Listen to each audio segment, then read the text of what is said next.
Chapter 1. Into the Child's Mind.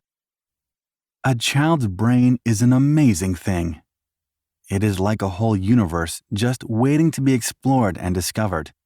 Did you know, until the last decade, scientists and researchers believed that children were just miniature versions of adults? They, for the longest time, believed that their minds functioned in the same manner as that of an adult, and it is only a matter of time that they learned new skills and practiced their skills. But since this belief doesn't hold true, we see children depicting behaviors we wouldn't observe in an adult. Things like crying over something insignificant, or holding on to grudges.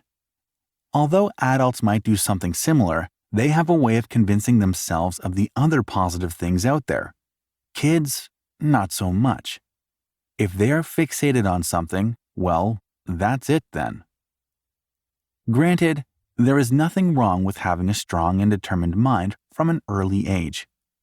However, it can become a problem if that mind is determined to host negative thoughts. Negative thoughts like body image issues, lack of confidence, low self-esteem, etc., are things that breed negativity on a larger scale. When not discouraged from having such thoughts or paying heed to them, it can land kids in unthinkable troubles in academia, social, and their future professional lives. When they keep submitting to negativity, they rarely focus on the good, and thus lead a life full of disappointments, heartbreaks, and mental health issues. Even in our wildest dreams, we wouldn't want to raise kids as such. So, in this first chapter, we are going to be looking at what negative thoughts are, their types, and then explore why some kids find it so easy to just give up. What are negative thoughts? Negative thinking is a whirlpool of thoughts that leads to people finding the worst in everything. It also means these people might reduce their expectations so low that their minds only come up with the worst-case scenarios. It is like a web, each thought connected with newer thoughts developing every second. Imagine this. Your child has been asked to play a small role in a school play. It is a small part with almost zero dialogue. All your child has to do is stand on one side, wearing the costume of a tree. Your child is naturally shy and thinks that they will not be able to pull it off. Can you tell Miss Nora that I won't be able to perform in the play? But why? I don't think I can do it. What if I make a fool out of myself? What if I vomit or faint on the stage? Everyone will laugh at me. They will call me a loser forever. I will have no friends and no one will ever forget it. Notice how the child is thinking the worst and how each thought is just a continuation of the previous one like a vicious thread. This is what negative thinking looks like. It shatters a child's confidence and makes them believe that they are good for nothing. It can manifest in a pattern of worry, stress, and depression over time. Many kids are prone to negative thinking. It is what leads them to have meltdowns, engage in fights, and make risky decisions.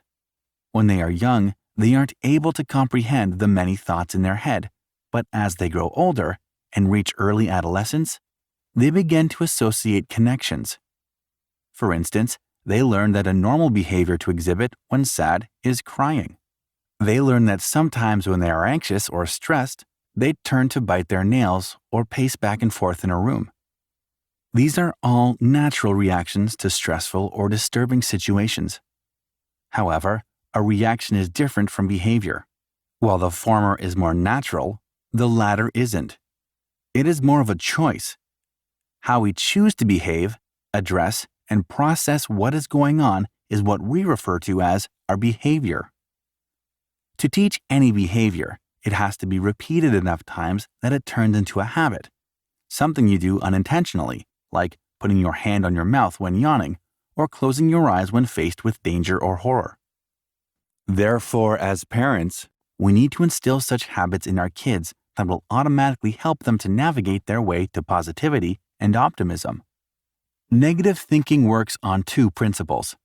Number one, it disqualifies the positive, meaning it dismisses any positive thought or acknowledgement in our head and takes us back to thinking illogically. We only see the negatives with clarity.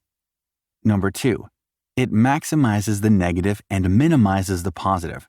So instead of looking at our positive achievements, we magnify our losses and failures, even if they are small. There are many different ways of how negativity can manifest itself. It mostly comes in one or more of the following forms. Cynicism. This is the most common and usually denotes that your child has a general distrust for people. They have a difficult time listening to people who are trying to encourage them and doubt their motives instead.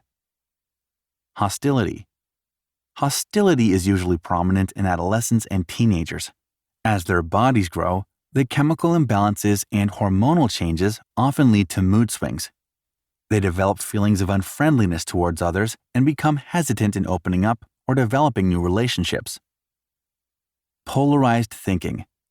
This way of thinking usually suggests that if a child thinks they are not good at something, say, playing the piano or math, then they think they are horrible. They don't believe in being average and don't make any effort to become better at it. It's black or white for them. Filtering. This is rather self-explanatory. Kids only notice the bad, or worse, they magnify it in their minds. Jump to conclusions. Some children are quick to assume the worst in things. If something remotely scary comes their way, they take no time in thinking about the worst-case scenarios. They think nothing good can come out of a bad situation, ever. Blaming. Kids with negativity corrupting their minds also find it easier to blame others for their own maladies. They often take the role of the victim in everything, thinking nothing fair ever happens to them. Heaven's reward fallacy. They are staunch believers that if they work hard or sacrifice, they will be rewarded. However, when that reward doesn't come, they take to depression and bitterness. An example of this looks something like this. Your child studies hard for exams and pulls all-nighters. However, when the result is out, they don't score well. So the next time, they don't work hard at all.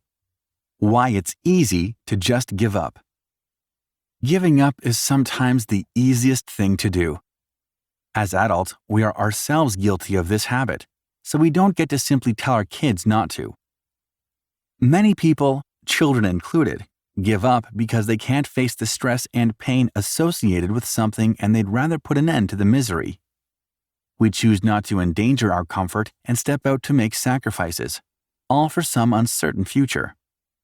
Doesn't seem like a very wise bargain, does it? But do you know why we must always bet against the odds? It is because there is one thing more damaging and hurtful, and that is regret. If you don't try, regret will always follow. If you don't encourage your kids to try and never quit, then they will always regret it later. It is an unwanted feeling that keeps us stuck in the past. Had I chosen to take that course during my semester break, I would have been promoted. Had I learned a unique skill, it would have helped me get the job. Had I chosen to follow my passion for sports, I could have made a blooming career out of it. We don't want our children to live with regrets. Let's say they are giving up something because the goal doesn't seem appealing. Let's say it is revising everything that has been taught at school.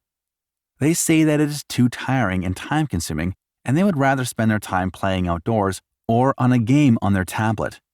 They promise you that they will start studying once the finals are near and make it up. For the following days, they feel relieved that they don't have to do it anymore. Might even enjoy the free time for a few weeks. But then what? They will have regrets a few months later, when they have to study for the finals and spend hours in their room, sunken in their books. Not to mention the additional stress and pressure of learning about so much in such a short period.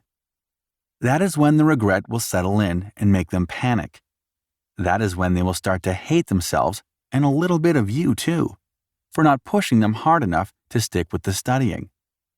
Not only that, but they also will not be able to perform their best and pass the class with decent grades. There are several reasons why kids find giving up easy. Let's discuss a few. They don't have a strong why.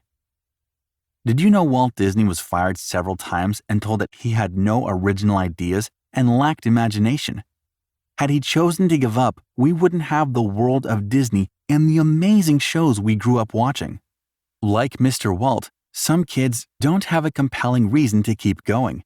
They lack the answer to that why that our brain keeps asking us as we work towards a goal. When the answer isn't powerful enough, we are likely to give up. Expecting fast results. Some kids, although not suffering from ADHD, just want things to move at a fast pace. They want quick results and are rarely willing to do the work when it comes to something detail-oriented. They are also the ones who resort to taking shortcuts. Shortcuts work, no doubt about that, but not always. And when things don't go as planned, meltdowns and frustration are bound to happen. As parents, we have to make them patient and have a more stable and calm mindset. We must let them know that not all goals can be achieved in a short period, and thus they must continue to work for them without getting disheartened. Some may have gotten it easy and have things presented to them on a silver plate, but life isn't fair to all, and that is okay. A classic example of this can be your teenager trying to lose weight to look a certain way, but wanting quick results. So they resort to quick fixes and aren't willing to do the actual work. They starve themselves, boycott all carbs, and later complain of dizziness and poor concentration and energy levels. Presuming they have unique problems. A lot of kids presume that no one will understand what they are going through because their problems are so unique. Oh, really? Are you the first ever child to be bullied at school? Are you the first ever human to have been compared to an older sibling or cousin? Are you the first ever individual to have broken up with a friend or a partner? Kids who assume they have unique problems fail to see the larger picture. They think that what they are going through is something that parents, peers, or friends won't understand, so they bother not to speak about them or find solutions. Doubting capabilities. Some kids just don't find that push within themselves to bring ideas to fruition. It isn't that they aren't smart. They just lack confidence and believe that they will be ridiculed or made fun of. A lack of confidence in our abilities often halts us from trying new things. Many kids, doubting their skills and abilities, abandon their long-term goals. Here's the thing. If you don't have the right mindset and you are always listening to your inner critic, you will be pushing away a lot of valuable things in life. Therefore, we parents have to ensure that our kids don't feel discouraged and fail to fulfill their dreams and aspirations. We have to be their encouragement, and that push that makes them want to see what's at the bottom of the cliff and later dive their way through the crest and trough of life. We have to remind them how wholesome it can feel to achieve their goals and make them experience the joy that comes with it. One failure wears them down. Why are kids so quick to give up, you ask? They think that if they are putting their heart and soul into something, it should come out right, be it a school project, an assignment, or an exam. However, one failure is enough to get them off track and concoct negative thoughts. Failure, too, can be rewarding. You learn from your mistakes and rethink strategies from a different angle. It piques curiosity and can also serve as a motivation to try harder. Besides, achieving something isn't always on the cards. For some kids, it comes a little late, and for some, it never does. In both these cases, as parents, we have to make them see the bright side of things and prevent them from going into self-doubt. Kids who are quick to give in whenever they come across the first stumbling block can take more time in training and developing positive habits, but it isn't impossible. Lack of self-discipline and resilience in life. Some kids give up easily because they lack the discipline required to stay patient and wait for the rewards. Since they aren't disciplined, they expect quick results. They are soon to judge and give up because, according to them, things haven't turned out the way they had wanted, and thus, there really isn't any point further in sticking to working hard. However, this is what the most important lesson is. They must learn to become disciplined and have control over their emotions and feelings.